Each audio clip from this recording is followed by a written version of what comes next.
Greetings. Welcome to Speak Nerd and Enter. All right, Mark, Drew. We've taken some time to recover from the horrible experience that was Obi-Wan. Have Right. we? The trauma that was the Obi-Wan series. But there was some other stuff that I wanted to talk to you about, and one of them is: did you see Miss Marvel this I week? did. Did you see Yes. that one? Okay, what'd you think? Which one of us? I'll Either, go. whichever, I'll because go. I think was we can so cover down that on one fairly Obi-Wan. quick. It's time for me to be up on something else. I am fine with where it's going so far. Okay. I'm digging it. You know what I mean? I like Yeah. the way that the I don't know what they are, the Eternal dudes, The the clandestine. Yeah, yeah, thank the you, Jinn or whatever, the clandestine. clandestines. The I like Jinn, how they yeah. were like super nice and friendly in the last episode. And then this episode, they're like, yeah, we're not messing around anymore. We will kill everyone to get what we want. And the dude shows up and is like, oh man, they're gonna kill everyone at this wedding. Remember my rule, Mark. What is Whoever your is rule? offering to help you out. Remember, you go to a movie, you're watching the Yeah, movie. Whoever yeah, the guy at the person beginning is is, helping you out is the bad guy. is the bad guy. Yes. I admit I forgot your advice. I did not see this coming. But I liked it. You know what I mean? Like she had to push her powers to the next level to survive, using them. I'm never a big fan of you're in the middle of the fight and then all of a sudden we cut to you're running around and hiding in the kitchen. Like I've been in kitchens. There's not that many places to hide. I've been in warehouses. There's Tight not quarters. that many places to hide. Like I think that is a lazy That's how I would describe it. storytelling Tight kind of quarters. trope or whatever. Pretty So much. like I wasn't a fan of that. But whatever. That's so universal. I've seen it everywhere. It's like She should have hid inside one of the cabinets, like in Jurassic Park. Yeah, And then yeah, the person would be sniffing around it, like, Yeah. Right. No, But she's from not a here. pacing standpoint, they do it because you can go "Hey, man, from I smell Indian food. action to suspense hiding that curry? to some more action. I smell curry. So like that was probably the thing. That'll I probably liked get me in least. trouble, even though I was making a joke. Yeah. But like I said, overall, I like where the series is going. Right now, she has some danger that is not the feds, right? The damage control or Shield or whoever's like showing up to her. Although they were pretty incompetent when they showed up and zapped all those guys, and then her and her buddy can just like sneak out this back door. Ha Yeah. ha. That I found was a little like. Okay, so there was a couple of things where I was like, all right, that's dumb. At But least the they rest of it showed is up good with, enough. I'm not going to throw it under the bus. At yet. least they showed up with something they could hit with, and they had backup vehicles, unlike the Empire. So Yeah, exactly. So yeah, like I But- said, I'm enjoying it. I like where it's going. So far, like I said, I like the actress who's playing it. Yeah, like I said, I'm given the train wreck that Obi-Wan was, I'm concerned that some of my liking this might be just like, oh, get me away from this other show. But really, I'm enjoying it so far. no, I think it's honestly a more enjoyable show. I do. is, I yeah. think it is. Yeah. Yeah, I love the cinematography, and the kind of yeah. stuff they're doing with it. Like it's I would have. a I'll little tell you show. something. I'll tell you something I would have liked, and I told Helene about this during the fight scene you were talking about. Mhm. I think that was a missed opportunity because they had them. I was like, why are they using wushu? These Jinn show up and they're using wushu. It was an opportunity for them to exhibit some sort of more Persian or Middle Eastern style something. They're not all Middle Eastern, though. No, but they're in that area. That's where they were from for 100 years or so. They were from Not there. all They were those doing their people. thing. Not But all they the were people all part of the using- clandestine. But they were all using wushu. Why weren't any of them using anything from like India, Pakistan? I don't that know. sort of thing? I don't know, but I know for a just saying- fact they're not all from Well, the that's same fine, area. But that's fine. But what I'm saying is, I just thought it was a missed opportunity. I just thought it was a missed opportunity to show something different instead of going with the. It felt like it was usual. You know what I mean? We're going to use the flashy stuff and all of that, which is, that's cool and everything. But I just thought, it would have been nice to see them using like an Ankh or not an Ankh, a kukri or any of that, something else. Some of the weapons from Yeah, that something area different. of the world. Yeah, expand the horizons, if you will, for the various things you can show. Okay, them, you 'cause make a there's good lot of point. stuff Now I in that hate it. area. I hate this show and everything it stands for because of that. Yeah, all right, that's what I well, was going I for. like the show. I mean, I like the show, but Yeah. that being said, I'm going to put on my Marvel cap for a minute. Oh my gosh. Yes, and they Content warning. they movie. take Uh-oh. they take the clandestine in quotes. Yeah. They're actually based off of the Clandestine, which was created by Alan Davis, who's like a really great artist. Like if you were to take Neil Adams on one end and John Byrne on the other, he's in between those two. He's a very talented artist. Like an Oreo. Yes, very much so. And he got his start in the UK, working on some UK comics. He worked with Eclipse Comics with Neil Gaiman on Miracle Man and Alan Moore, but I think mostly Neil Gaiman. He came in and did some artwork for that. Really. Actually, no, he did work with Alan Moore, I think. His art is like spectacular. If you've never seen Miracle Man, you should definitely check it out. Yeah, which is Marvel Man that Marvel sued Eclipse, and now, of course, they own the rights to, which is hilarious. Yeah. Which is essentially Shazam. Essentially, yeah, pretty much so. He says a magic word and then changes. But, I don't mean anyhow, to simplify like that. The more grown-up version of that. Sorry, go ahead. So Alan Davis is like a great artist and worked a long time.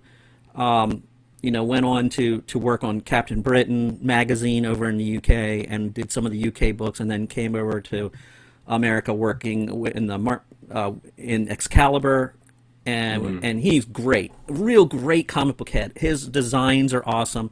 I hope he's getting some percentage of this because the Clandestine, which is what they're called in the comics, He's probably not. Are actually his creation. I mean, he created these guys. And essentially it was a crusader and this djinn, and they fall in love, and then they have a whole mess of kids, and due to the magic and everything, they end up living a long time. They have an extended life period. And they're actually not bad guys for the most part. There are a few of them that are.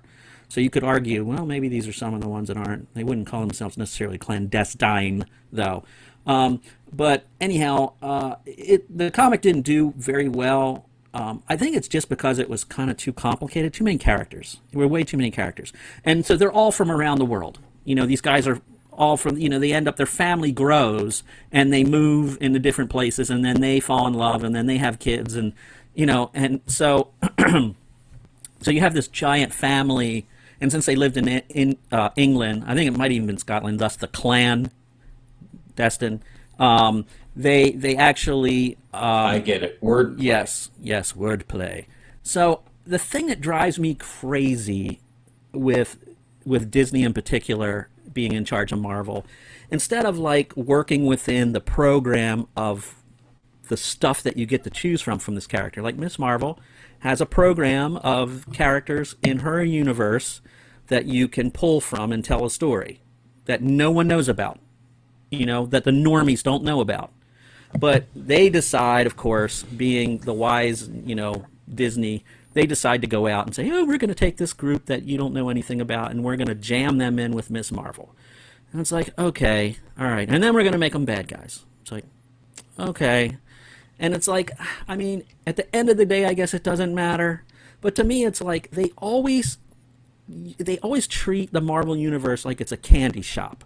Like they can take off of any tray, it might be, this tray says Avengers, but over here is a tray that says Excalibur, and over here is a one tray of those bulk candy shops where you bring in the bag and you're like putting a scoop of whatever. Putting crap together that doesn't necessarily, like I said, that with Hawkeye, you have like this Hispanic, supposed to be a superhero, in charge of, a Russian bunch of mobsters, which made no sense whatsoever. Why they would listen to her, or why they should have picked, if they're going to candy shop, then at least candy shop in a way that makes sense. There's a whole like Hispanic gang, like I said before, that wears like skull masks and all. It would have made more sense for her to be in charge of those guys, but those guys weren't in Hawkeye. Well, neither is she. It's like, it drives me freaking bats.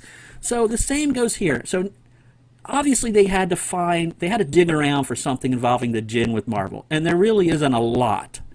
There's actually more with DC than there is in that side of things than there is in the Marvel universe, and I guess this is as close as you're going to get. So they decided to hijack Clandestine, change them, and turn them into villains, and they need to return to this dimension, and I'm not even really clear why they need to return to the dimension. I really don't get that. Well, they got booted why is it so important, right? Why is it so important? Who wouldn't want to go home? I mean, they're virtually gods here. I mean, why would you want to go home? No, they changed it. Remember, they said they couldn't use their power here. she could. Oh, they seemed pretty powerful when they were flinging around. I mean, Yeah. No, that's just wushu. That's the power of martial arts. But they so remember stupid. remember she said we can't access our Noor light or Noor power or whatever here, but you Right. can because you have, I'm guessing she said something about you were born here, so you're able to access part of it or something like that. But they can't. If they were able to, then they would just go back home.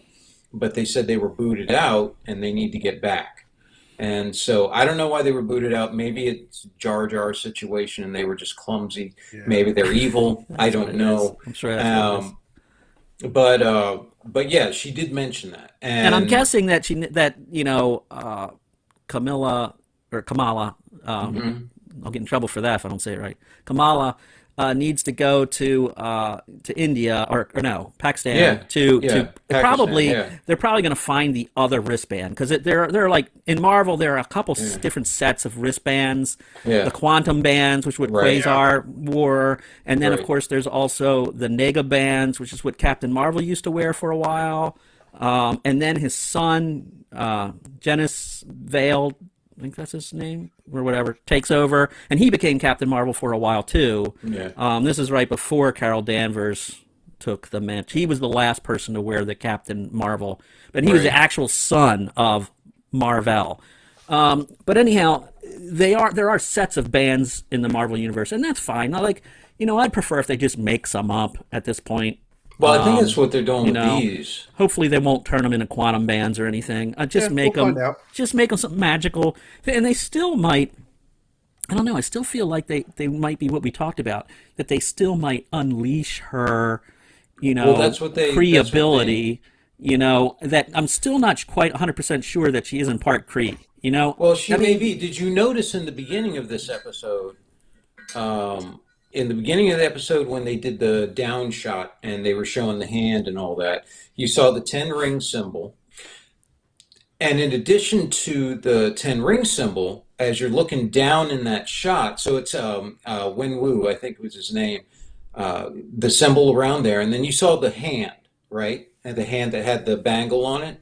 And the hand, I paused it there and I actually showed Helena, the hand looked rather blue.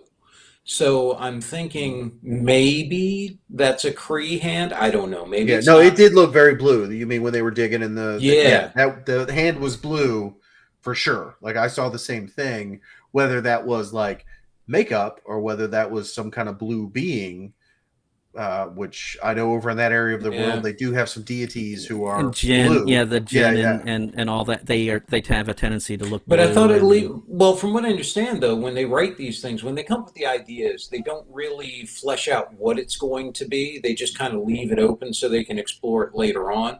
So I don't know if they have an idea actually for what it is, but they did leave it, to me anyway, it looked like a possible, future thing they could go back to and say, oh, this was this. Yeah, because also it's more Hindu that have the blue gods. I mean, and she's clearly Muslim. I mean, that doesn't mean there weren't Hindus in There was a lot her of cross- family. Right, but way the whole back thing in with time, the though. British, I forget what they called it, the segregation is they were like, Partition. Yeah. partition. They were like Hindus live in this country, Muslims live in that country. Prior to that, it was just people Right. living in that No area bets, of the world. all right. bets yeah, off. yeah, Yeah. So, Yeah, so But, it could but- be either. right, But the other bangle, the other thing that I can't remember her name. The lady who was in the back of the car, who is Kamran's mother, was saying. He said, "Well, I was born here too.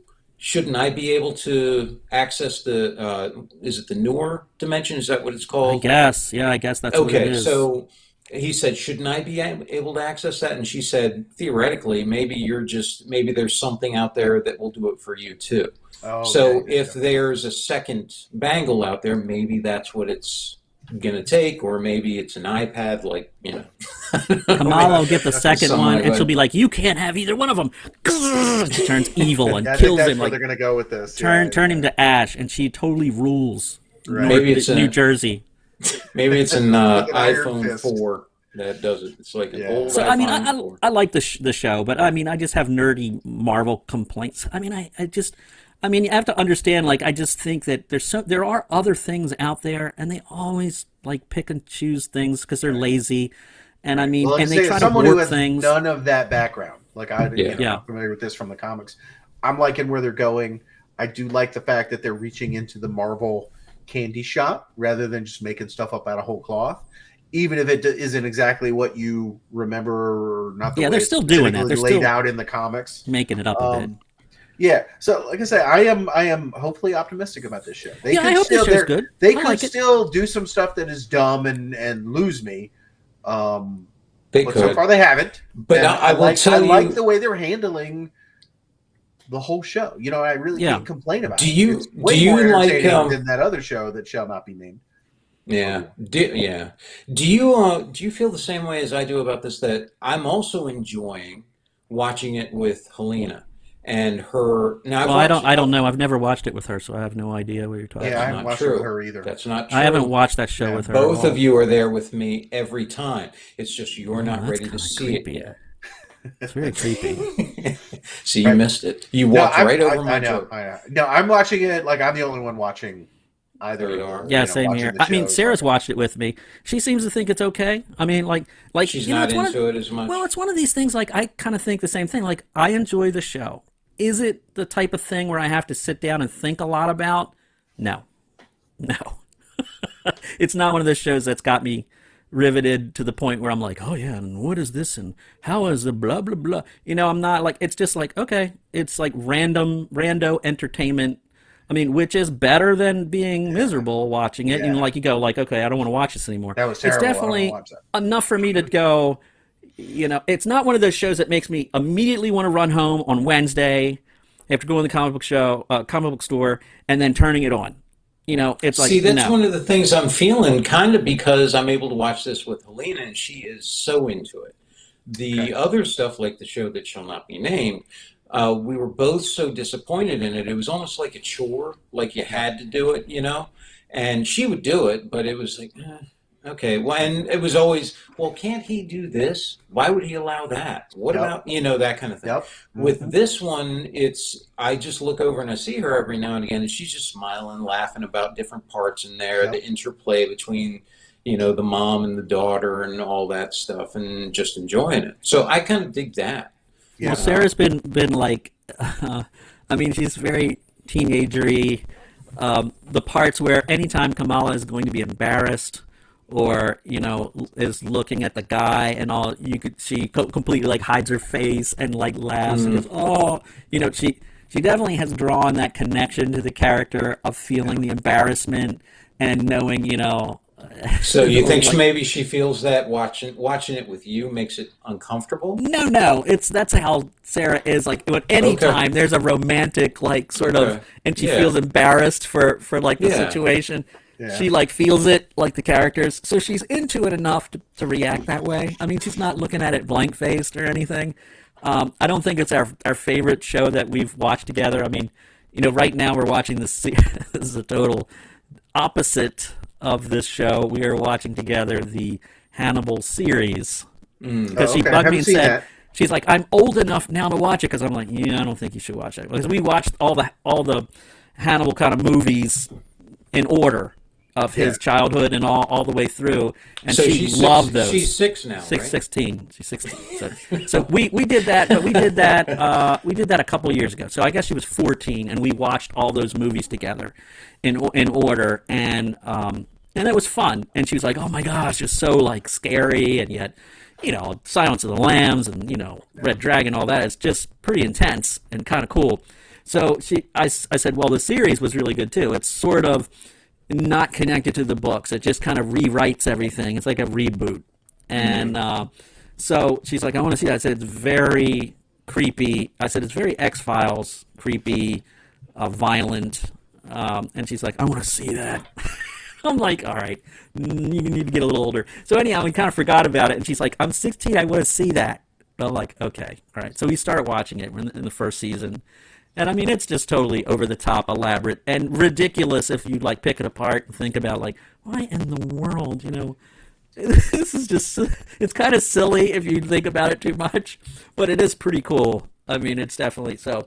So I mean, she's eager to watch more of those. It's not like she's like, oh, can we watch Miss Marvel? Her first thing on Wednesday was, can we watch another episode of Hannibal? I'm like, well, it was Thursday. We watched it, and I was like, well, do you want to watch Miss Marvel? We'll watch that first. And she's like, yeah, let's do that. We'll watch that first. And then we watched Hannibal. So okay, yeah, and like I say, for a month or two, I was watching Breaking Bad with my wife, and now we're watching Better Call Saul. And so, like, when my wife and I have some TV time, it is usually Better Call Saul. We'll do an episode or two of that because, again, it is so good that she hasn't watched Obi-Wan. She hasn't watched any of the other Marvel, shows with me. I want her to watch Obi-Wan because she knows how much I don't like it, and I'd be curious to watch it with her. But I also think the damage is done because she knows how much I don't like it. You know what I mean? Yeah. So I mean, I think it's okay. The show's all right. In general, I think it's probably still the best series they've done for Marvel characters. Even though I'm, less of a fan of Miss Marvel than I am like Hawkeye or Moon Knight. Actually, I'm with you. Yeah, even the Netflix ones, like the Netflix ones, were good, but they suffered from the drags. The drag. They were really slow. The only good things about the in Netflix so many places. The only good things about the Netflix ones were Kingpin and Punisher. Those were the two best things. I like the guy that played Luke Cage. He was great. No. Yes. And the guy who played Matt Murdock was awesome as Daredevil. You are so wrong. Sweet Christmas, are you wrong? The actors, no. The actors are great. Sweet Christmas. Don't get me wrong. The actors, I'm not talking about. I'm not talking about the actors. I'm just talking about the overall series and the way that they were written for. It's like the Obi-Wan thing. Yeah. Love Ewan McGregor. Hated the whole thing. Anyway.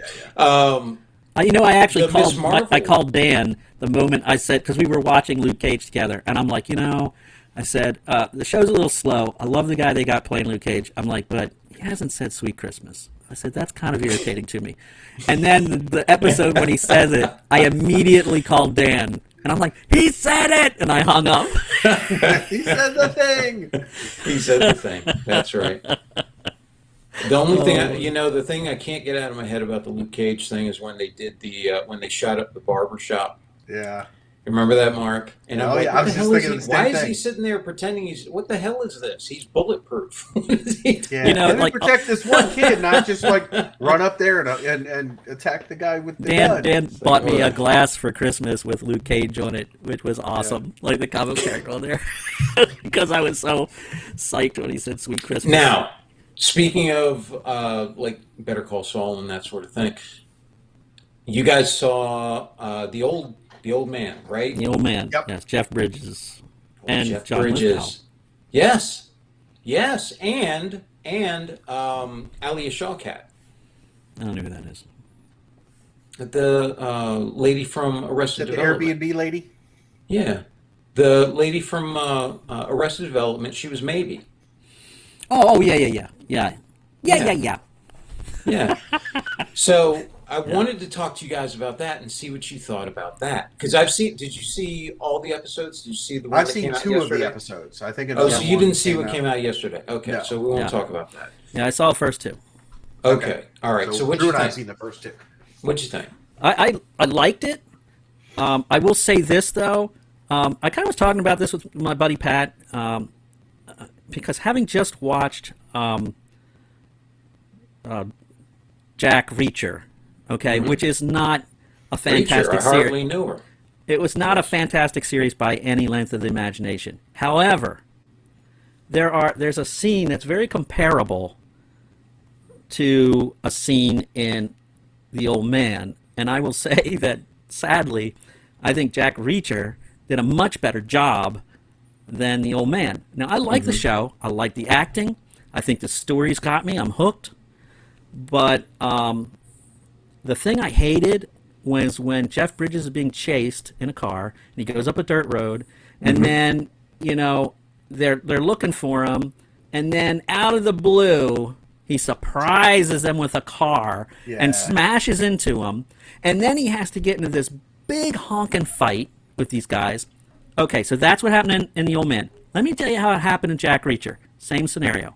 Jack Reacher realizes he's being chased by 2 Peruvian hitmen. All right, so he turns down a dirt road. He puts the car in neutral while it's riding. and he leaves the door open and rolls out. The car glides to a stop. He does John Goodman. The Peruvian guys pull up. They get out of their cars. They start approaching the vehicle, and he shoots both of them with 2 shots. Boom, boom, just like that. They're both dead. No, and he's a big dude, big, strong, young guy, who could easily fight those 2 guys, and they could have done a big dramatic, I'm getting the gun away from him, and blah, blah, blah, blah, blah, blah. And he does a lot of that later on. But, I mean, it's a smart play. It's a smart play that a smart guy who's been involved in a lot of espionage scenes and scenarios would have done.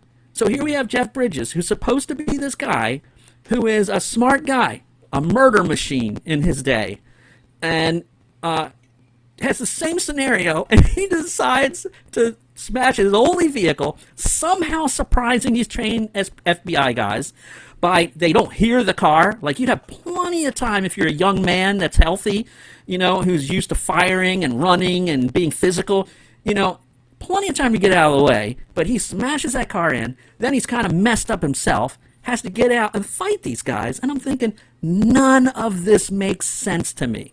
It just felt so false and so forced. And the dogs didn't help him in that fight until the very end. They how cool would it have been? With you. That took me out a little bit. How cool would it have been if he shoots the one guy, okay, by tricking them, and then he has to get in the fisticuffs with the other dude. Okay, he charges the dude, and they're like in fisticuffs, and the young guy's getting advantage of him, and the phone, he was on. Let's say the guy was on the phone reporting in, and he dropped the phone, so they hear what's going on, and then you hear, he's down on the ground, and then he's like, and the dogs come in and rip this guy up, and while they're ripping the guy up, Jeff Bridges picks up the phone and says, "Do you recognize me now?" I mean, oh, that would have been so cool because it would have been like, yeah, this guy is pretty badass. It's like, I'll let you in on something here. That's only one of many issues I've seen with tactics and policy and all these things that, and I remarked to Helena yesterday, I have to be careful because I don't want to end up talking about stuff that was in that till you've seen it. Screw everybody who's watching. But only 10 people. Yeah. So I remember turning to Helena and saying at numerous points during the show, I was like, that's not how that goes. You don't do that.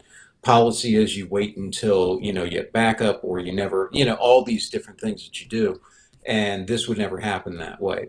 But this, I thought, was an example of a show that was acted and written so well, and I don't want to say it like it's A++, written well enough that I was willing to overlook. Right, it gets away with yeah, I was willing to it was like, all right, that ain't happening, but whatever. Well, one of the things I really did like about it is when he gets the phone call from John Lithgow, and it's like, hey, I bet you're wondering how you're getting a phone call, on your burner phone that you didn't, that nobody's supposed to know about, and he's like, things have changed since our day, the guy that showed up at your house put the tracker on your car, found your cell phone signal based on the location of where that tracker is, and now I'm talking to you, and here's what you need to do to throw your tail or whatever. Like, I appreciated that because they were acknowledging that both of these guys have been out of the game and aren't up on the absolute latest bleeding edge of the technical side of surveillance. But he's still an old school badass. You know what I'm saying? So I also want to say that the other scene that I was sadly disappointed in was when they're in the car, and when Jeff Bridges is in the car with a lady he's staying at, renting her place. Yes. And they're in the car after dinner because she obviously has a thing for him. And they're driving back, and the police have cordoned off the road, and they want her to step out of the vehicle, and they ask him to step out of the vehicle. And then you see a scene where he has the knife that he slips underneath his sleeve, and then you see him cut the cop's throat. Right. And then pull the gun, shoot the other dude, and then she's looking like dumbfounded, and he shoots her, and I'm like, whoa, I am so on board for this. Right. I was like, oh my gosh, I didn't think they were going there. I was so on board for this. I'm like, this show is got balls, And then it's like he's back in the car, and I'm like, oh, I literally went, oh. Right, but I agree with you, but I still like that they're showing that he's running through these In the old days, he would have done that, and he's willing to entertain them. He's right, like, but he would have probably done that. I might have to kill 2 cops in this. See, I knew as soon as she said, "I see you," and he shoots her, I knew that wasn't. Well, as soon as she wasn't freaking out because he shot the cops, that's a dream. But but he's thinking about stuff that maybe he would have done. It would have been extremely ballsy to do that. Yeah. Oh my God, I would have been so on board with that. I would have been like, wow, that is powerful, man. Jack Reacher wouldn't do that. Yeah, Jack Reacher would not do that. Reva but he's done some stuff. Reacher's done some stuff, though, I have to say. Yeah. I mean, where you're thinking like, what? And the thing that's dumb about Reacher is he always gets these cops to do these things with him, like to go along with it. Like it's okay, and it's like, no. That would not happen. Well, see, that's the thing. As I'm watching the old guy, this was the other thing about it. And again, I like the show. I do. I enjoy the show. I like the show. I like watching essentially these 2 great actors doing their bits. That's great. To me, that's on par with like De Niro and Pacino, doing stuff. How'd you like the young John Lithgow character? I thought that was great. Actually a good match. Yeah. He was great. I was like, his voice was amazing. Yeah. I believed it. I was like, I believe that. And the guy that played young Jeff Bridges wasn't as good, but he wasn't bad. It's just that the guy that played John Lithgow as a younger man was amazing. The young Jeff Bridges guy looks a little too buff. Yeah, he does. Yeah. And the young John Lithgow guy looks like, I could see that. John Lithgow's a tall guy. But he is a big guy. He is a tall guy, but he's not like NFL big. You know what I mean? He's big. And he could be incredibly intimidating. Like, look at Dexter. If you've ever seen Dexter with him in it, it's like, oh my gosh, he was scary. Or The World According to Garp. Yeah, he's such a good actor. Like he's done, comedy and drama and good guys and bad guys, and like I said, I don't. He gets plenty of credit for being a good actor. I'm not sure he gets enough credit. Yeah, I don't think he does. He is. Yeah, I don't think he does, and I think that's unfortunately because we're a very visual society, and he doesn't look part of like the usual leading man. But that's what I love about it, is that he is so real because of his charisma that comes across. Here's this guy who, if you just saw him around, you would figure, just average white dude, probably, middle upper class kind of thing, and working in an office for 40 years and all that, right? But man, he has such charisma, such expression. His work on in Buckaroo Banzai. Oh yeah, it was great. Put the thing was on amazing. It's amazing. His weird John Russian accent. Booty, John Big Booty. He was amazing in that. And then his work, of course, on Third Rock and all of that, and World According to Garp and all that stuff. Just an amazing actor. So to see him doing stuff like that is great. And I always thought Jeff Bridges was kind of underrated too. Oh yeah, he's a great actor. He is awesome. Just really good. And you see that, I think since Big Lebowski, you see him used a bit more, because people who I guess are truly aficionados in Hollywood took notice and thought, I got to put him in this. I got to have him in this. He'd be great for that. And you started seeing him in like True Grit, a great role with this character who's just so gritty, and he always does that technique, like that technique where he chews on his tongue kind of thing. You ever notice that? Yeah. Like yeah, it's a great tongue chewing thing. Yeah, and he's been great. In my mind's eye, I think of him like the dude at home. That's what I think about Jeff Bridges in real life. That he is like the dude at home, like in some kind of. They said he actually said that's probably the closest to who he is in real life. Hey man, are we gonna light this candle or hey man, that's like they ruined my favorite rug. It really, what did he say? Opened up the room. It really tied it together. It That really was tied the room together. But he seems, there's something about him that he just seems affable, really affable, and you're just drawn to liking him.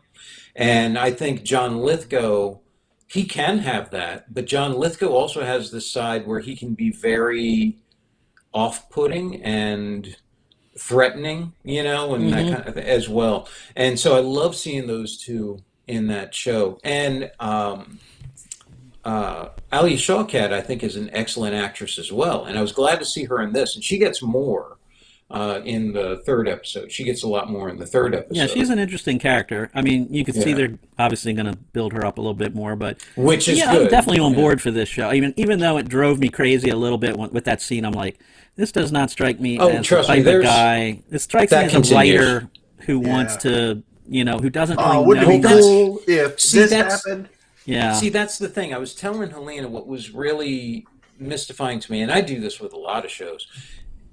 They'll put in the effort to try to make it realistic. And they'll bring in various techniques and, all policies and all these different things to give it an air of realism.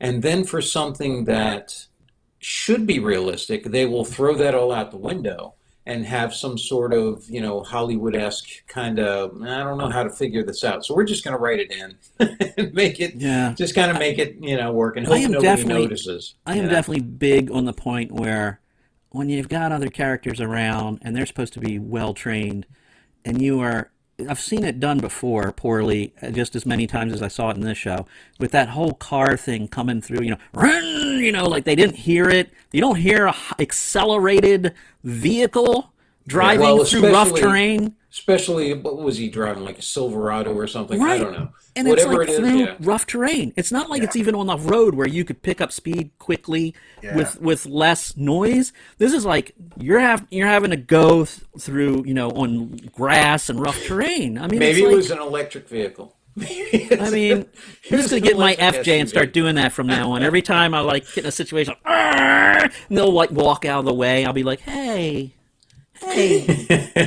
you were supposed to let me hit you in their car. And it's just Yeah, like, I'm glad you And like again, there's that. ways to show that type of thing. Like, oh, he went up on this hill and he started coasting at speed, and then jammed it in gear and accelerated at the last minute or whatever. Like, there's ways to have shown it, but what they wanted was he comes out of nowhere and hits him. yeah. Hey, just so you know, one of the things that drives me nuts, and this is in all movies. Okay, I was thinking about this even with a John Wick the other day. Suppressors don't work like that. Just so you know, they don't work like that. They don't make a gun sound like poop. Doesn't happen like that. Right. They take it down a couple decibels, which means it's still massive. You still have to wear ear protection. You're going to blow your ears out and all that. It just makes it a little bit quieter. Boom. Doesn't quite sound like a gunshot, but it sounds like a well- loud noise. Oh, it sounds like a gunshot. Well, It just you sounds can like go- maybe You instead can go. of the- You can get subsonic ammunition, I fired 22 caliber suppressed, and it was that quiet, but it was 22 caliber suppressed, Right. not a 45 or a 9 millimeter. Right, something Like, that's 9 a man, millimeter is like they'll fast take a enough man that down. It is Yeah. supersonic anyway. You're Yeah. gonna get that kind of crack or whatever. So it can be done in certain circumstances, but it would literally be something really, really small, like a 22. Could you do it with a 45? 45 is pretty slow. If you had a subsonic 45, yeah, I'm not it's sure. going to be. I haven't used suppressors enough that I've Subsonic's experimented going to with it. help. Subsonic helps, but you have to have something large enough to accept all the gas that's coming out the front. Right. And so the less you can do that means more of that's coming out. And then when you have a semi-auto, you're having stuff come out the back as well through the slide as it comes back. So there's a lot of places for it to go. And revolvers, it's just about impossible. It's not what they portray in there. And it always drives me nuts. It's always, they come in, pam, pam, and somebody doesn't realize. Hey, it's or gotten something better like though. that. It has gotten better. I remember as a kid in the '70s when you'd have that because it's the first time. Oh, it's a silencer, and you hear this, doo, doo, and that's the sound they used to make in the People falling '70s. over. In the And 70s, everything- that was definitely the sound. Now it's more like, when they do the shot. But in the Okay, 70s, man, it was yeah. like, like it was a You know who I dart think or did something. that pretty well? I'm trying to remember if you've seen that movie. Speaking of John Lithgow, The Accountant. Have you guys seen that with Ben Affleck?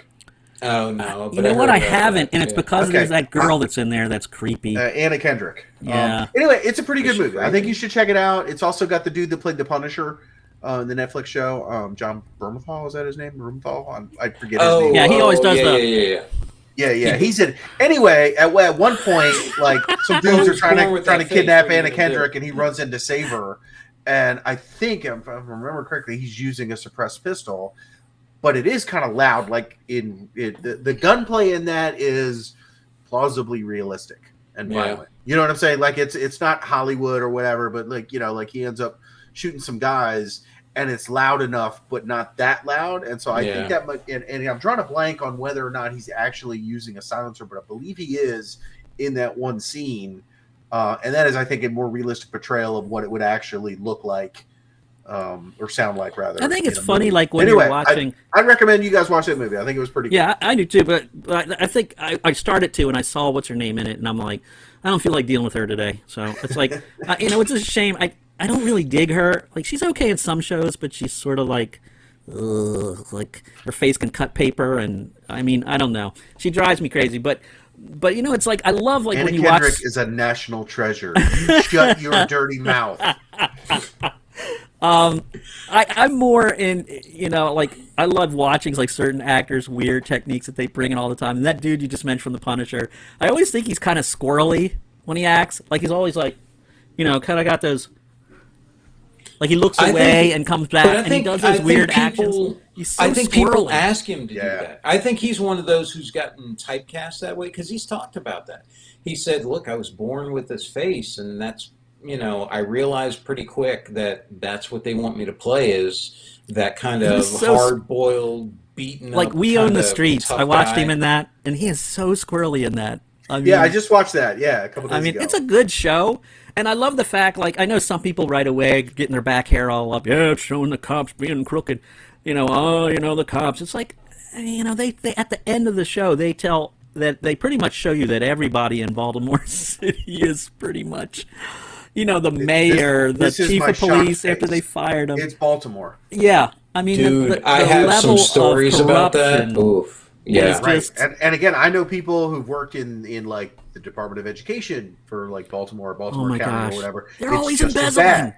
Like it's just as bad. Like whether it's education, government, or whatever. Like Baltimore is, it's a cesspool of corruption. You would think that after the first, I remember the first time the education department, there were arrests on embezzlement charges. And then you'd think, okay, well, lesson learned here, everybody. We're not going to let that happen again. Not on my watch. And then we're 8 to 5 years later, it's like, in the Department of Education, there was someone that was arrested for embezzlement. And I'm like, what? Yeah. How is this happening? Yeah. Or this person wrote a book that is required for the classrooms to use this book that I published. I'm like, yeah, there's nothing nefarious going on there. What is going on? It's like, yeah, Baltimore is like. So anyhow, that show was good, actually. It was. And it was pretty interesting. And he does play himself quite a bit, like his typical, very De Niro falls in that trap too. There's some roles that De Niro is completely different in, and then there are other roles where it's like, yeah. I think he gets poor De Niro. He gets that. He gets that the other typecast thing I sort of wanted to bit. tell you, by the way, Drew, as well. This is another trope that comes up in the next episode of The Old Man, and you see it all the time in shows and movies and stuff. I want you to know this is not how it works. When they take the rifle out of the case, and they put it together real quick, it all clicks into place and all that, and then they take their shot as the sniper rifle and everything. That doesn't happen like that. That first shot you're taking is going to be like 8 feet off to the side. Yeah, you have to make a lot of adjustments with the scope and everything, right? I mean, there's got to be. You got to do a lot of crap. That don't doesn't work look like as that. cool. No, Yeah. I guess not. To me, There's it no looks time. dumb. I got time for that. That's what it looks like. There's no time. It's just so funny. Yeah. I remember watching that show. It was like a reality show, Top Shot. That's what it was. And if you're familiar, it was like a reality show where they brought that was a gun while people ago. in. Yeah, and it was they a had while this ago. thing, and they had a 50 caliber Barrett. and one of the competitors was like an FBI sniper, right? And they put him behind this 50 caliber Barrett. And he's got to make this shot. By And the so way, Drew, so you know what a 50 caliber Barrett is, to give you a reference for, in case you don't. If you remember from RoboCop, do you remember the gun Yeah. at the end they brought? That's your Barrett. Yeah. Yeah, the big, huge 50 caliber sniper rifle. And so he's doing all his adjustments and makes his shot. And of course, he hits the target like he's supposed to or whatever. And then the next guy comes up and he just goes boom, boom, boom. And he walks his shot into the target. And he's like, hey, man, we just had to hit the target faster. You know, we didn't lose points for shooting more than once. That's right. So that guy won the challenge because the FBI sniper was trying to be all technically like, oh, let me dial in my scope and let me do this. And the other guy was like, nope, boom, left, boom, right, boom, there it is. You know what's so funny about that is so true. That is true. I remember a class I had where I was training. There was an FBI agent in there, and there's some local cops and stuff like that. And the FBI one was having such a hard time because we were having them move as they were shooting. They had to move as they were shooting, and the FBI agent couldn't do it. Couldn't do that. And I remember I brought that up afterwards and to the other instructors, and they were like, "Yeah, that's because in the FBI they're taught they have to hit perfectly. They have to hit the bullseye. They have to get a certain score. Whereas in many other agencies, you're taught you got to live, you got to survive, which means you got to move. And so If that means killing some soft targets, that's okay too. Right. And again, that's not necessarily a criticism, right? When you're talking about FBI hostage rescue, your accuracy matters more than your speed in most cases, right? So that's a doctrinal decision, which isn't necessarily wrong. I would say you would want to. My personal belief is you want to be adept at whichever is going to be appropriate for the moment, you know. And so it shouldn't be like this new weird thing that you have to move as you're engaging, because it seems like, you know, to most people, when they look at it, that's kind of what you might be involved in, is having to move while you're engaging with other targets and stuff. But at any rate, yeah, that just made sense to me when you were saying that, Mark. I was like, yeah, that makes perfect sense that way. Yeah, and it's funny that the other guys up there just, bam, all right, a little more, bam, there we are, boom, all right. Yeah, the other guy was complaining. He was like, oh, I hit it on the first shot. And the guy was like, well, it was a timed event. So all right. Mine was faster. All right. Well, that show, yeah, I'm going to continue watching it. It looked good out of the gate, and it's, you know, and there was enough things in it to keep me motivated to watch more. And the acting is good, and the writing seems to be pretty good, even though the action's a little soft. You know what we haven't seen much of recently, has kind of fallen out of favor, I think, is the post-apocalyptic setting. I think it's kind of overdone that. No, we just watched that show about Baltimore. What are you talking about? It seems like it's gotten more into the Jack Reacher, old man kind of thing now, rather than the post-apocalyptic. I think all the bad zombie series have like just broken us from that. I mean, there's so many bad zombie. I mean, the whole Walking Dead thing spiraled. Yeah. I remember now there's a show I couldn't wait to watch when it first came out. I mean, it was like, it's going to be on, shut up, everybody shut up. Yeah. And then you watch, and everybody's quiet, and you watch it like, oh my gosh. Even though I'd read the series, you know, I knew what was going on, and they changed it obviously a little bit, but whatever. But, you know, that show then just went to, oh my gosh, it just was awful. What a train wreck. That show felt like an abusive relationship. I kept wanting to get better. I kept coming back. It would promise it would change. Everyone on that show is too stupid to live. Right. Except for Daryl and Shane. When did it just got bad, so bad. Oh my gosh. Season 2. No. Halfway through season 1, I think. I mean, it was... No way. It was like, I think it really started to go off the rails when Rick left. When they killed... That's a ways into it. Yeah, I think it really got bad to the point where it was unwatchable after Rick left. Because, I mean, they're relying on Daryl to really carry the show. And I mean, they tried to get so politically correct. They started doing the check boxes thing, and it was like apparently the only people that survived the apocalypse of zombies were homosexuals. Which I'll tell you one thing: if that is true, I am definitely going to make some more homosexual friends and really hang with them because apparently they know how to live through See, zombie apocalypse. I think I stopped watching it when they got to that prison. When they got to the prison with the cannibals, I think is when I stopped watching it. But man, I'll tell you what bugged me was from the very beginning was how Rick was holding that 357, that Python. He went to the Luke Skywalker school of Luke Skywalker school of holding them. Yeah. I stopped watching it right after they killed Glenn.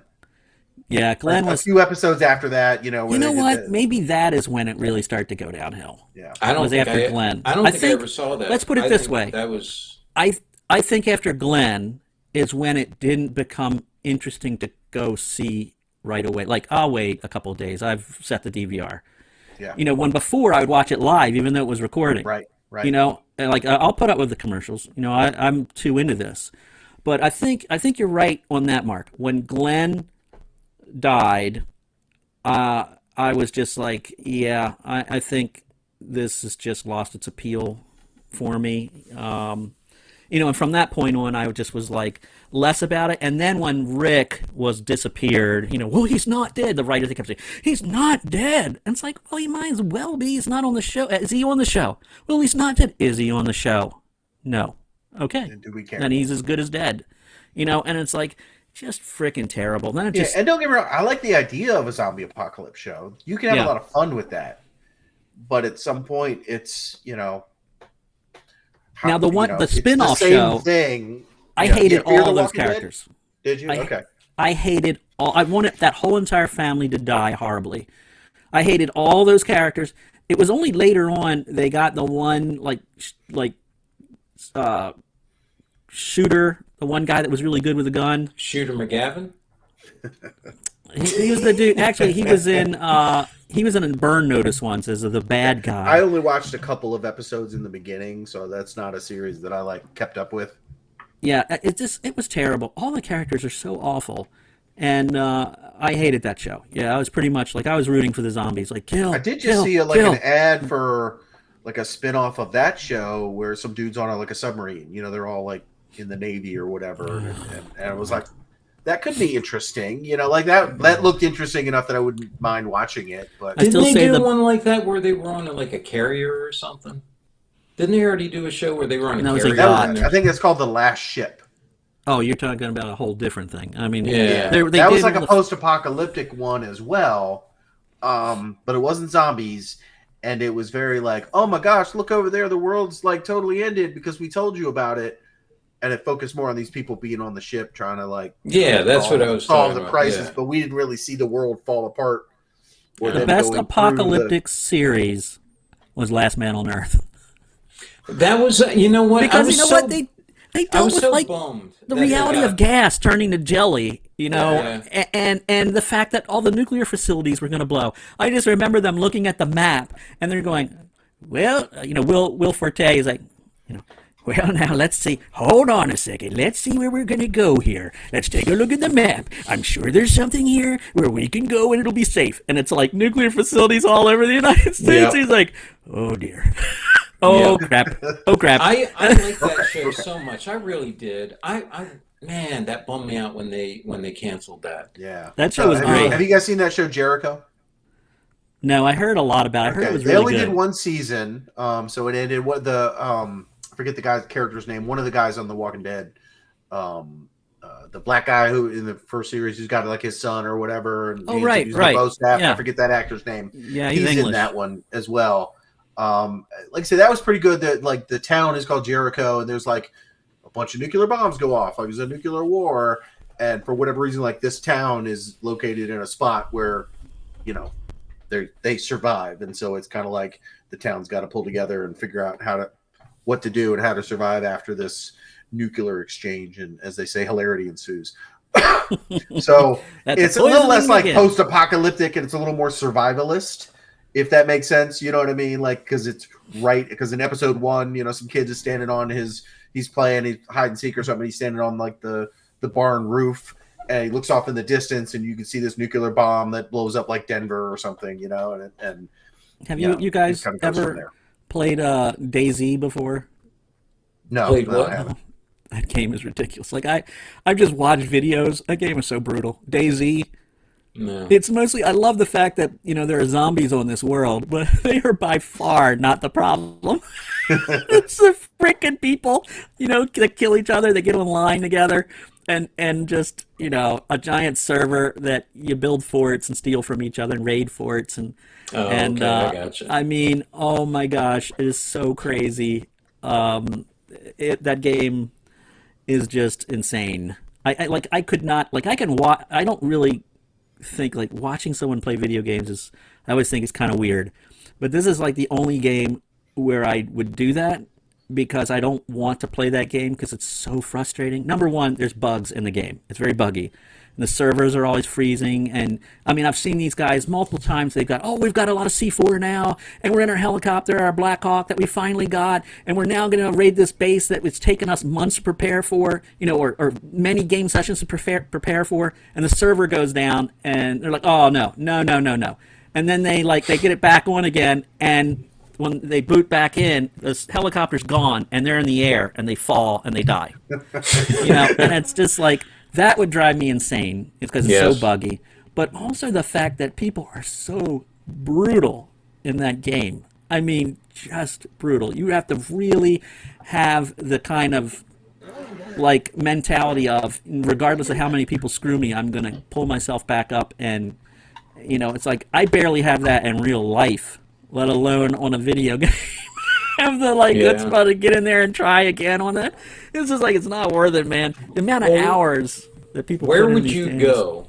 Where would you go if there was a apocalyptic event? Where would you go? Helene Under my desk. And stay there for 30 years? Yes, duck and cover. I duck and cover. That would save me. Yeah, Helena was asking me about that the other day. I forget what came up. She's like, shouldn't we have to go to the hills or something? And I said, well, why would I go anywhere? Why wouldn't I just stay here? Yeah, well, like I say, I'm pretty sure, like, if we're talking about a real, like, survival apocalyptic situation, I think pretty much anywhere east of the Mississippi is hosed just because our population is so huge. Yeah. If people get hungry, it's going to get bad. You know what I'm saying? So I think, realistically, the best place to go would be someplace with a much sparser population. Well, that's what my cousins have property in West Virginia. Yeah. You just make it they were sparse like, where you are. They basically were like, you should get here. You should get here if you can. I'm like, and well, food's not a problem because it turns out my neighbors are made of meat.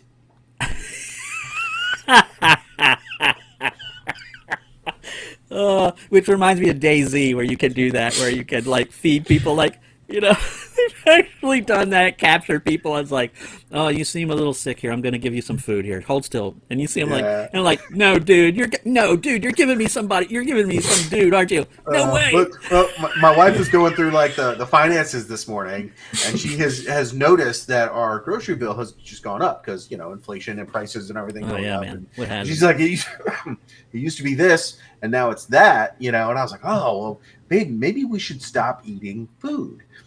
And she's like, no, we have to do it. I'm like, look, there's got to be ways we can eat something other than food. I'm like, we have 2 dogs, right? Do we need both of them? Come on, man. It is brutal, man. I have to say, like, look, every time I look at paying the bills, and it's like everything is increased. Yeah. My gas bills to go to work are ridiculous.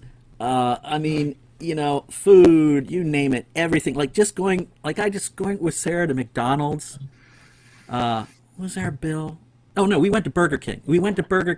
And I think we got two. We got two big Whopper meals, and I think it was like $37. It was like 37. I couldn't believe my freaking eyes. I mean, I remember going to Wendy's one time, and I'm like, oh, let me get a number 2 large size with a drink. It was $30. It was $30. Yeah. And it ended up being like $13.74, and I was like, wait a second, I'm paying almost $14 for like a number 2 at Wendy's. I was like, yeah. When did fast food cross over the $10 threshold for like a meal? Like I remember when I was a kid and you're figuring out money or whatever. And I remember going to McDonald's and I was like, oh, a meal's like $3. And this is back in 1980 or something like that. I don't know how old I was, but it was, way back then. And that's what, going to and getting a Big Mac meal at McDonald's cost like $3 or $3.50 or something. And, now It's like 10, 12 Yeah, dollars for for fast one food, person. and I'm like, so normally when I'm doing that kind of, I'll go get takeout Chinese because for that same 10, 12, $14, I'm getting a big old thing of whatever with some rice or whatever. I'll order 2 or 3 of those. That'll feed me for much longer than the one meal. I don't save half my Big Mac for later, but I can definitely save some of my General Tso's chicken for later. You know what I mean? So Yeah. I get more bang for my buck with the Chinese takeout than with fast food any day. So I remember like joking, like having a $5 bill saying, I'm going to McDonald's, I'm going to eat like a king. right. And now it's like, no, no, you will not. It is crazy right now. I mean, in between that and the environment's eventually going to kill us, and and if COVID doesn't, spawning into something else, and if the forget the Russians monkeypox. decide, That's what I was gonna say. not to, invade the rest of Europe, which they probably will. Once they take over Ukraine, they're going to go into Lithuania, and and then they'll The be thing pissed I've off at enjoyed with Finland. that is the thing I've enjoyed with that is watching how inept they actually are. Right. Well, I remember because again, I Not grew up saying in they're not threatening. I'm right, not right. saying But it's I not grew a up in the threat. 70s and 80s. I just, yeah. Born 1970. Like I'm a child of the Cold War, right? So we spent our child, and both of you are as well. So we spent our formative years being afraid of the Russians.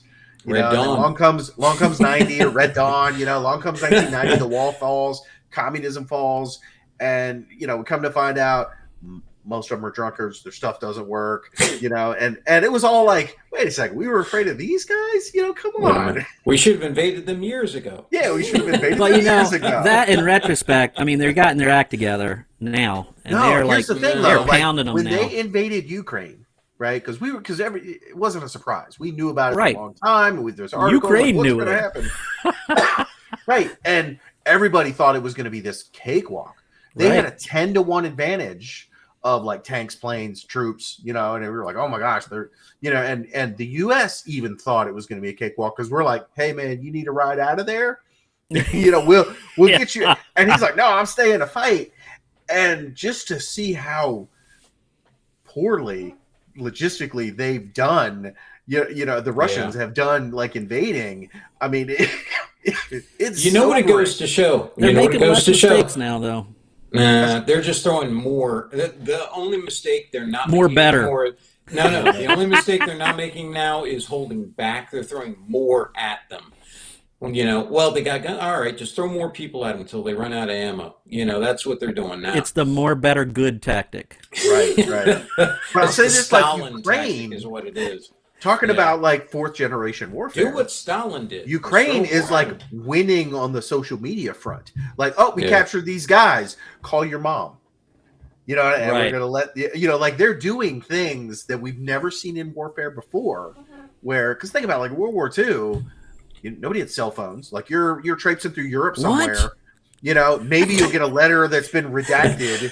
Oh yeah, we're shipping out. We're gonna go, in France or Belgium or wherever they're talking about.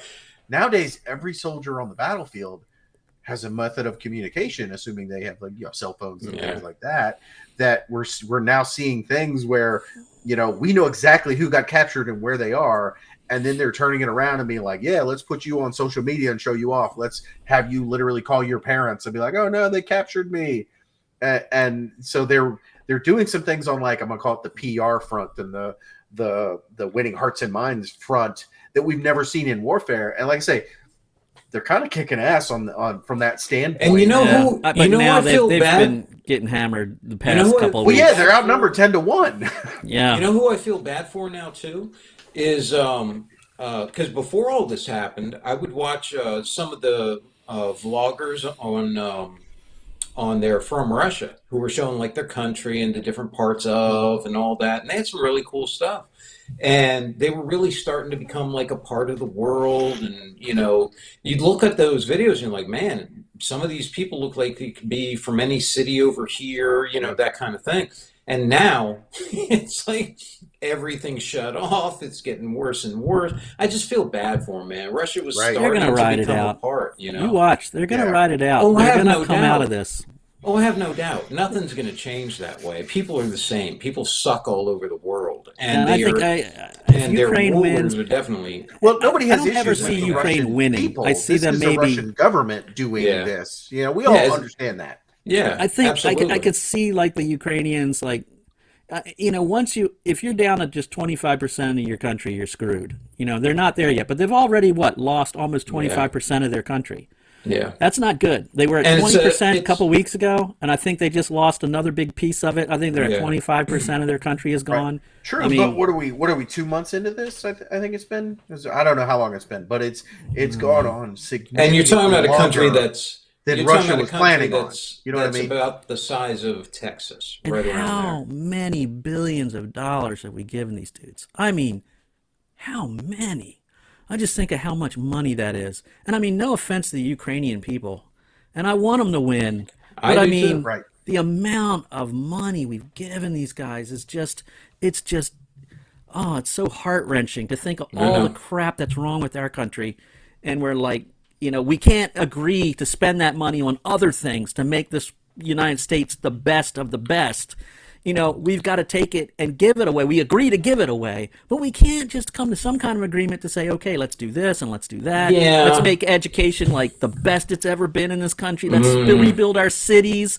Let's don't make get our me started on cities, that. Yeah. like, let's But help I will help say, people. look, It's I will say unbelievable. this: if I can keep Russia from gobbling somebody up, I'm okay with that. I am all right with that. I just don't. I Yeah. don't And like the and idea unlike some of other things Putin. historically, we're not fighting for their country. We're giving Right. you money, we're giving you guns, we're giving you aid, and I think that's. And again, let's look at this on a larger standpoint. Russia honestly thought, this is my belief. I don't really know anything special, but Russia thought we can gobble these guys up. It'll take a weekend, and then everyone will jump up and down And and then we will yell. drink But and but at smoke the end, cigars. they can't do anything about it. And then maybe we'll Yeah, look over here, maybe we'll go over here. So them getting like punched in the nose, because remember, our central banks were like, you can't play in our sandbox anymore. That has never happened in the history of the world. Some of Yeah. the sanctions that, and don't get me wrong, as a libertarian, I'm not like, oh, you're a rich guy from Russia and you own this boat, we're going to take it. Like, whoa, what did he do? Like, I don't know that we Right. should be running around taking everybody's I didn't personal do anything. property I'm just just because they rich. happen to be, yeah. rich and from Russia. I have some real issues with that. But again, it's happening because of the political fallout from this, and it is. I kind of like seeing the world come together and be like, It's no, interesting you to see can't it act play like out. this anymore. We're gonna make this hurt, It's the and it closest we've is ever hurting. seen to coming together since like World War II. Yeah. They thought Right, it was going right. to be another Crimea. We'll just take another bite. They'll forget Yes, we about it in a take week another or bite so. of Ukraine. I thought they thought they were going to take the whole thing, and I mean they still Well, might. so did we. That's what I mean. Is like we're offering the president a ride out of the country. Everyone, even on our side, the West, whatever you want to call it, was like, oh my gosh, they're gonna roll over you.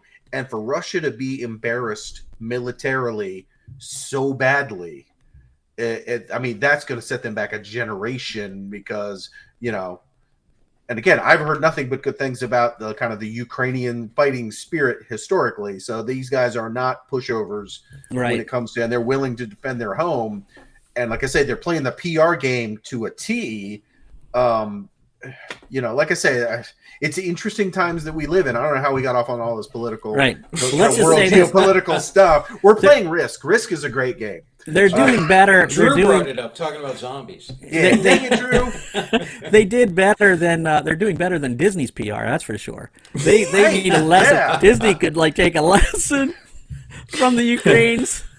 Because they like know where it's at, and Disney just keeps fumbling on it. You guys are racist. You're jerks. Just because you don't like our show. Oh, Disney. Oh, Disney. Yeah. Yeah, I used to like be a fan of Disney, but man, I am not one of those guys anymore. I think Right. I just it's all Man, just like I it's say, a they are. giant bunch of shareholders right You now. can't give me an Obi-Wan show like that and think that I'm gonna give you like a blank check and keep watching all your stuff. Like Yeah. this wasn't like, oh shucks, that one didn't land like we hoped it would, which I'll give you for Book of Boba Fett. I'm being very Right. generous there. Did you Right? hear, That by the didn't way? land like you wanted it. This was malice aforethought. Right. This was a decision. It's Did like you hear? Did you hear?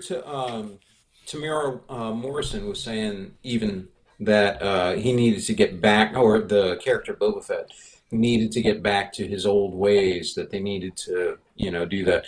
Some remark he made that way. Also, I just remembered, Drew, that I saw a article that was talking about Millie Bobby Brown was in talks to play Princess Leia. Oh, good. Yeah. There's rumors that she's in talks to play I think Princess she's a Leia. good choice. I think she would be. Yeah. I've said that before. I think you heard me say that before. I think Well, provided she's given choice. she's given a good good vehicle. script. Yeah.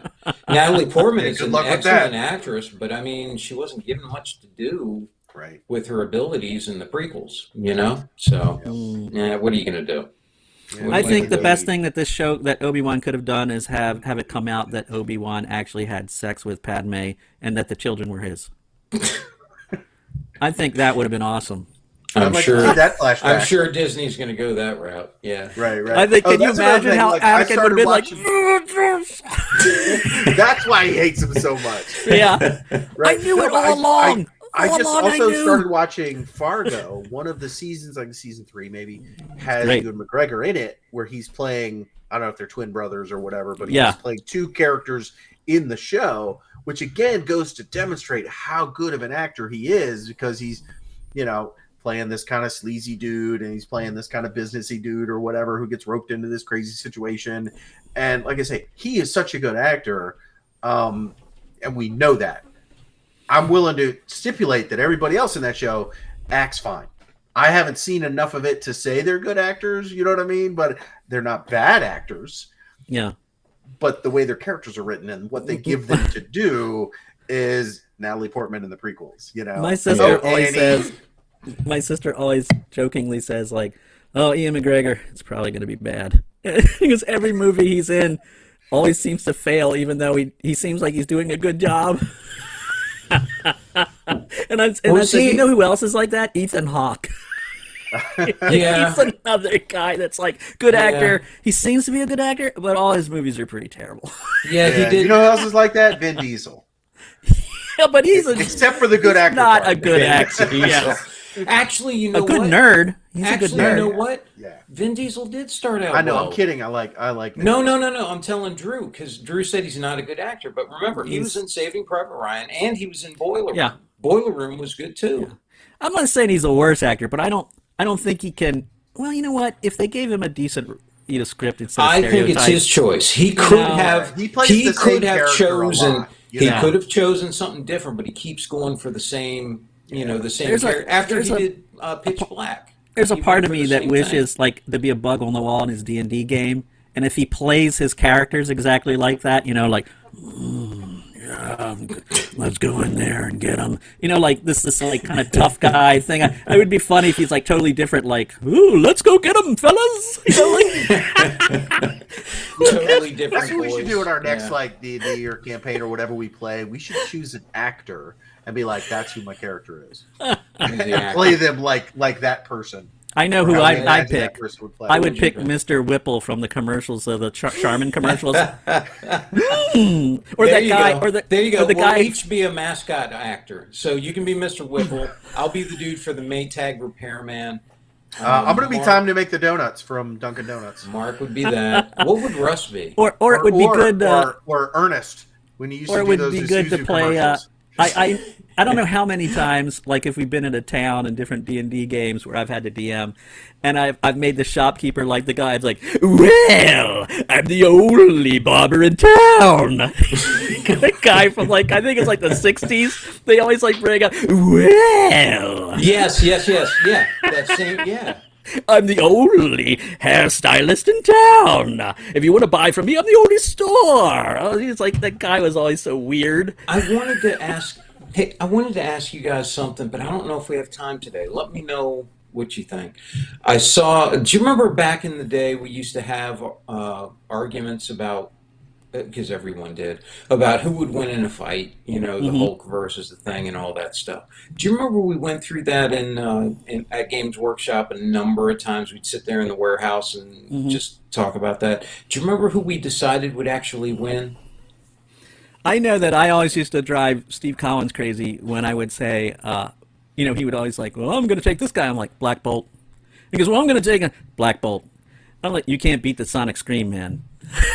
And it's Do like, you- even though Scarlet Witch did that stupid thing, which he would have never, that would have just I never know. happened. Do you remember those though? Do you remember those Oh yeah, arguments? yeah. I mean, Okay. we used to 'Cause have we went through. like Steve always wanted Darth Vader, and I'm like, Yeah. no way. It's like you're talking Silver Surfer and Galactus. They were always the top notch, and I would always try to pick a more down to earth. Like, well, if you're not gonna pick them, then I would pick like Black Bolt because he can level everything. No one will get near him. It's just like.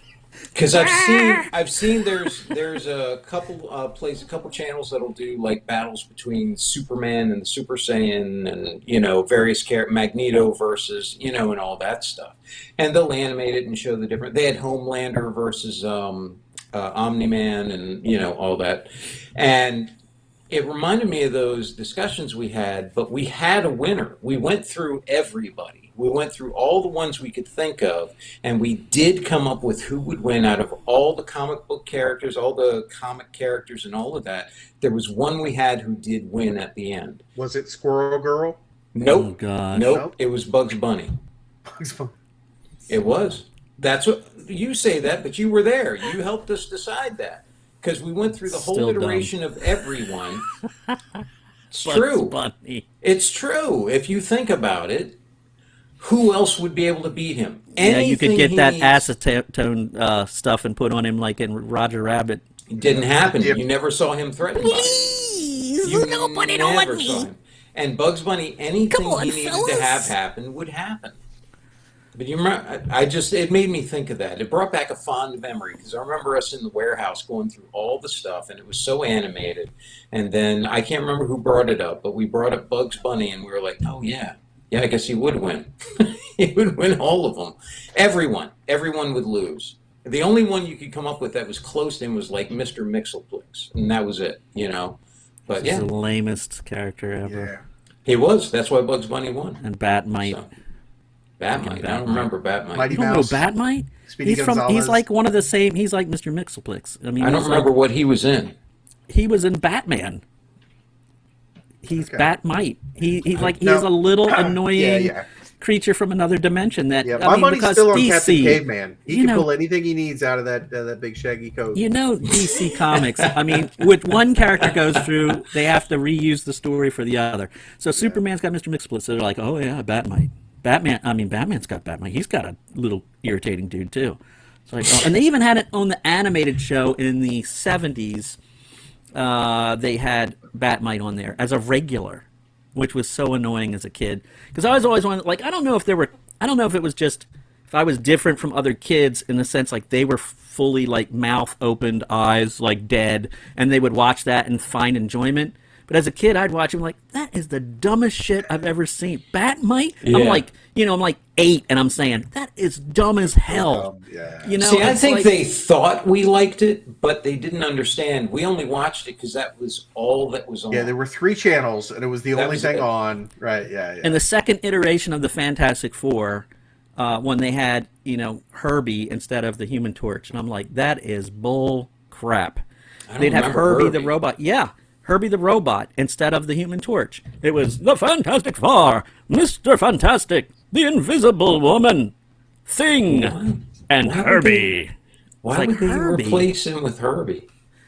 But, I don't I know don't remember exactly that. what it was. I know a lot of people were saying like they didn't want kids to Too many set kids themselves on setting themselves on fire. fire. Oh, And- okay. But there was actually, I don't think that like was the some true kid's reason. gonna go out there and Play say, on, Mom. Ah! I vaguely remember like someone saying that wasn't really why they did that, but I don't know why. It might have been an animation thing, or I don't know. But yeah, I always hated that. I always hated that kind of human crap. beings have to be taught intensely. Have to be taught. Don't set yourself on fire. Well, it's like you said, like everything today You now say has that, but warnings. there are a lot of stupid kids out there who. But Not for including, like- long. Not if they're going to be doing that. It does including seem like to be the a self-correcting problem. Yeah. including the television shows now. They've got to like, oh, this has lights and this has, this has lights and sound. It's like, well, it is a Yeah. frickin' movie.